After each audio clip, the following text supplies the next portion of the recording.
সুপ্রিয় দর্শক, আপনাদের সাথে আছি আমি জ্যোতিষী প্রকাশ অধিকারী। আজ আপনাদের জন্য যে অনুষ্ঠানটি তৈরি করবার প্রয়াস করেছি তার শিরোনাম স্বামী স্ত্রীর সম্পর্ক কেমন এক নজরে মিলিয়ে নিন। সুপ্রিয় দর্শক, অনুষ্ঠানটি না টেনে পুরোপুরি জানতে পুরো ভিডিওটি দেখুন এবং পরিপূর্ণ ধারণা অর্জন করুন। সেই সাথে যারা আমার চ্যানেলটিতে নতুন এখনও সাবস্ক্রাইব করেননি তারা অনুগ্রহপূর্বক চ্যানেলটি সাবস্ক্রাইব করুন এবং পাশে রাখার বেলটি প্রেস করে অল সিলেক্ট করে পরের ভিডিওর নোটিফিকেশন পেতে আমার সাথেই থাকুন। আজ যারা ফেসবুক প্রোফাইল থেকে ভিডিওটি দেখছেন তাদেরকে অসংখ্য অসংখ্য অসংখ্য ধন্যবাদ।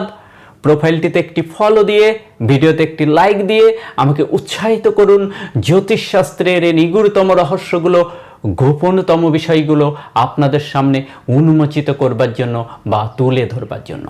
সুপ্রিয় দর্শক, কথা দীর্ঘায়িত না করে চলুন আমরা ফিরে যাই আমাদের মূল আলোচনায়।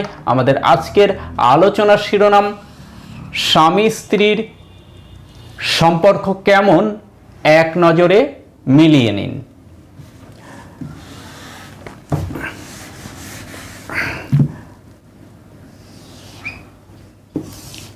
সুপ্রিয় দর্শক, স্বামী স্ত্রীর সম্পর্ক অর্থাৎ দাম্পত্য সম্পর্ক নিয়ে আমাদের আজকের আলোচনা। তো এই আলোকে আমরা আজকে দুটি পর্বে বিভক্ত করব ভিডিওটি। প্রথম অংশে আমরা জানব দাম্পত্য জীবন সুখের বা স্বামী স্ত্রীর সুন্দর সাদৃশ্যপূর্ণ মিল থাকলে কিভাবে বোঝা যায়, আর অমিল বা অশান্তি বা ডিভোর্স থাকলে কিভাবে বোঝা যায় হস্তরেখা বিচারের মাধ্যমে। তো আমরা প্রথমে দেখে নেব এই হৃদয় রেখা। এই যে হাতের হৃদয় রেখা, এই হৃদয় রেখাটি যদি কারো সোজাসুজি বৃহস্পতির ক্ষেত্রে গিয়ে উপনীত হয়, আবার অনেকের বৃহস্পতির ক্ষেত্রে উপনীত নাও হতে পারে, অনেকের বৃহস্পতির ক্ষেত্রে উপনীত হয় না, কিন্তু একটি রেখা বৃহস্পতিতে দুইমুখী শাখা রেখা হয়ে একটি রেখা বৃহস্পতিতে গমন করে এবং এই রেখাটি খুব সুন্দর চমকালো, কোনো অশুভ চিহ্ন বর্জিত থাকে যদি থাকে, অর্থাৎ এই হৃদয় রেখা থেকে একজন মানুষের প্রেম, প্রীতি, স্নেহ, মমতা, মায়া, অন্তরের যে কোমলতা, এগুলোর বিচার করা হয় এবং এই রেখাটি, হৃদয় রেখাটি হচ্ছে দাম্পত্য সুখের কারক রেখা। আমি আবারও বলছি, দাম্পত্য সুখের কারক রেখা হচ্ছে হৃদয় রেখা। খুব স্পষ্ট চমকালো একটি হৃদয় রেখার সঙ্গে হৃদয় রেখার শাখা রেখা হয় বৃহস্পতিতে, না হয় সোজাসুজি হৃদয় রেখায় বৃহস্পতিতে যদি গিয়ে উপনীত হয়, তাহলে এটি একটি সংকেত যে এই সকলে জাতক বা জাতিকার দাম্পত্য জীবন সুখের। এই সঙ্গে যদি বৃহস্পতিতে একটি ক্রস চিহ্ন থাকে, তাহলে কি হয়, বৃহস্পতিতে ক্রস থাকলে তাদের বিয়ের পরে জীবনে প্রচুর উন্নতি হয় এবং সুন্দর পার্টনার পেয়ে থাকে এরা। সুন্দর পার্টনার বলতে আমি শুধু বাহিক্য চাকচিক্য বা বাহিক্য সৌন্দর্যই বলছি না, মননশীলতা, রুচি, অন্তরের সৌন্দর্য সব মিলে পার্টনার সৌন্দর্যপূর্ণ হয়ে থাকে। এটি এমন একটি ইঙ্গিত এবং দাম্পত্য জীবন এদের সুখের হয়, বিয়ের পরে প্রচুর উন্নতি হতে দেখা যায়। এইবার আমরা দেখলাম দাম্পত্য জীবনের কারক রেখা। এবারে দেখব দাম্পত্য জীবনের কারক গ্রহ। হাতের এই যে অংশটুকু, এই অংশটুকু হচ্ছে শুক্রক্ষেত্র বা ভেনাস মাউন্ট। শুক্র হচ্ছে দাম্পত্য জীবনের কারক গ্রহ। দাম্পত্য জীবনের কারক রেখা আর দাম্পত্য জীবনের কারক গ্রহ হচ্ছে শুক্র। তো এই শুক্র যদি ফোলা, গভীর, মাংসালো, লাল গোলাপি আভাযুক্ত এবং একটি বেশি জায়গা জুড়ে প্রশস্ত হয়, যেমন দেখুন এখানে আরও একটু বেশি জায়গা জুড়ে প্রশস্ত, আমি এঁকে দিব, এঁকে দেখাবো। এবার দেখুন শুক্র কিন্তু আরও অনেকটা জায়গা পেয়ে গেল, অর্থাৎ প্রশস্ত শুক্রক্ষেত্র, ফোলা, গভীর, মাংসালো, লাল গোলাপি আভাযুক্ত এই স্থানটি। শুক্র হচ্ছে বিত্ত বৈভবেরও কারক, লাক্সারি লাইফের কারক, সৌন্দর্যের কারক, সৌন্দর্যের পূজারী শুক্র। যা কিছু সুন্দর তাই কিছু শুক্র, যা কিছু বিলাসবহুল তাই যা কিছু শুক্র, আনন্দ, উল্লাস, হুল্লোড়, হাসি, সুখ, এটি কিন্তু শুক্র। তাই এই ধরনের ফোলা, গভীর, মাংসালো শুক্র সঙ্গে যদি এরকম মোটা প্রভাব রেখা থাকে, সেটি আরও বিলাসিতাপূর্ণ জীবন এর ইঙ্গিত বহন করে। এইবার আমরা আরেকটি সংকেত দেখব, সেটি বিবাহ রেখাতে থাকে। এই যে রেখাটি, এটি হচ্ছে বিবাহ রেখা। এই বিবাহ রেখাটি যদি একটু মাথা বাঁকা করে হৃদয় রেখার দিকে, হালকা একটু বাঁক নেয় হৃদয় রেখার দিকে, তাহলে এই রেখাধারী জাতক বা জাতিকা কিন্তু বিপরীত লিঙ্গের অনুগামী হয়। অর্থাৎ কোনো নারীর হাতে থাকলে সেই নারীর স্বামীর খুব প্রিয় হয়, অনুগামী হয়। কোনো পুরুষের হাতে থাকলে সেই পুরুষ স্ত্রীর খুব প্রিয় হয় এবং অনুগামী হয়। তাহলে শুক্র অত্যন্ত শুভ অবস্থান, ফোলা, গভীর, মাংসালো, সুন্দর হৃদয় রেখা, বৃহস্পতিতে ক্রস এবং একটি সুন্দর বিবাহ রেখা।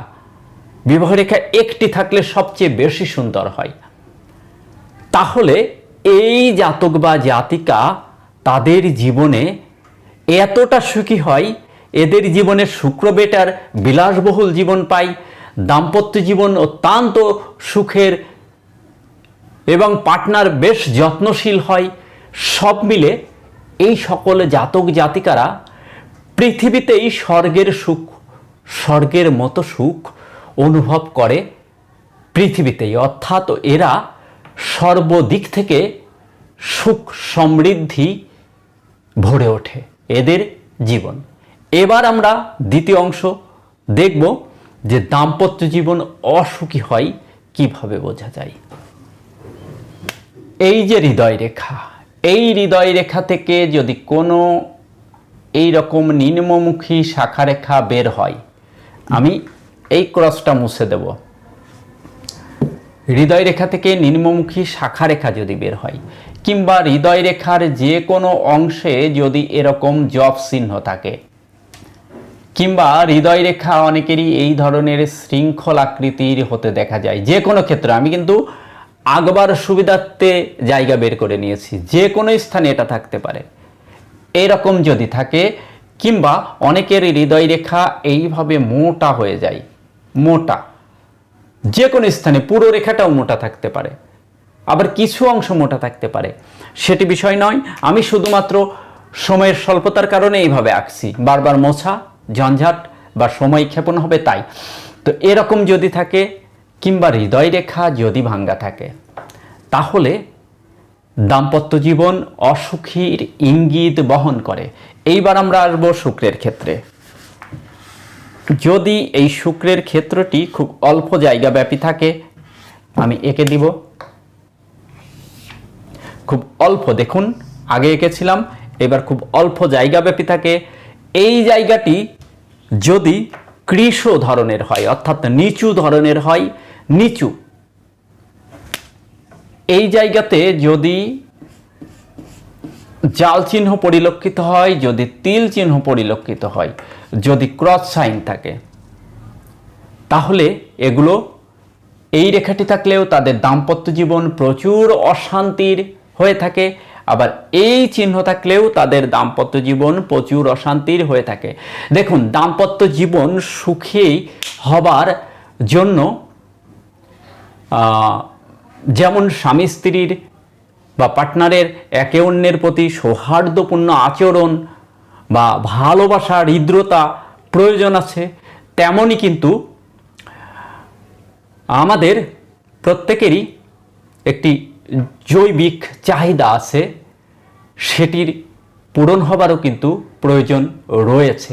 তাই শুক্র অশুভ থাকলে যৌবনী শক্তির অভাব হয়ে থাকে।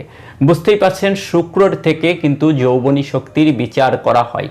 তাই শুক্র অশুভ থাকলে যৌবনী শক্তিরও অভাব হয়ে থাকে। আর যৌবনী শক্তির যখন অভাব হয় তখন পার্টনারের সঙ্গে একটা মনোমালিন্য, একটা ঝঞ্ঝাট এগুলো কিন্তু এসে থাকে, এটাই স্বাভাবিক। তো এই একটি সংকেত। এবার আরও কিছু সংকেত আমরা দেখব, সেটি বিবাহ রেখাতে। এই সংকেত কিন্তু তীব্র দাম্পত্য অশান্তি, কিন্তু এই অশান্তি আবার কখন ডিভোর্সের রূপ নেয় সেটি কিভাবে দেখব? এই বিবাহ রেখা যদি এইভাবে ভাঙ্গা থাকে, বিবাহ রেখার উপরে যদি ক্রস চিহ্ন থাকে, বিবাহ রেখাতে যদি তিল চিহ্ন পরিলক্ষিত হয়, এগুলো ডিভোর্সের সংকেত। বিবাহ রেখা যদি দুই শাখায় বিভক্ত হয়ে যায় তাহলে এটিও ডিভোর্স বা সেপারেশনের ইঙ্গিত বহন করে। হৃদয় রেখা থেকে একটি শাখা রেখা যদি রাহুর মধ্যে প্রবেশ করে, এটি আইনি জটিলতার মাধ্যমে দাম্পত্য জীবনের বা বিবাহিত জীবনের ইতি টানে। বিবাহ রেখা যদি মেয়েকে হৃদয় রেখা স্পর্শ করে কিংবা বিবাহ রেখা যদি উপরের দিকে উঠে যায়, এগুলো সেপারেশনের ইঙ্গিত বহন করে। বিবাহ রেখা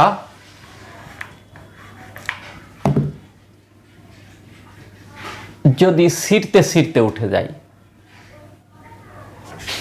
এবং এই আঙ্গুলির গর্ভে যদি কোনো ক্রস সাইন থাকে, এই আঙ্গুলের গর্ভে যদি তিল চিহ্ন থাকে, বৃদ্ধাঙ্গুলের গর্ভে, এটিও দাম্পত্য জীবনের ইতি টানার বা সেপারেশনের ইঙ্গিত বহন করে জ্যোতিষশাস্ত্র মতে। এই শুক্রের ক্ষেত্র থেকে কোনো রেখা বেরিয়ে যদি সোজা বিবাহ রেখাকে কেটে দেয় তাহলে এটিও দাম্পত্য জীবন ইতি টানার বা সেপারেশনের হবার ইঙ্গিত বহন করে। সুপ্রিয় দর্শক,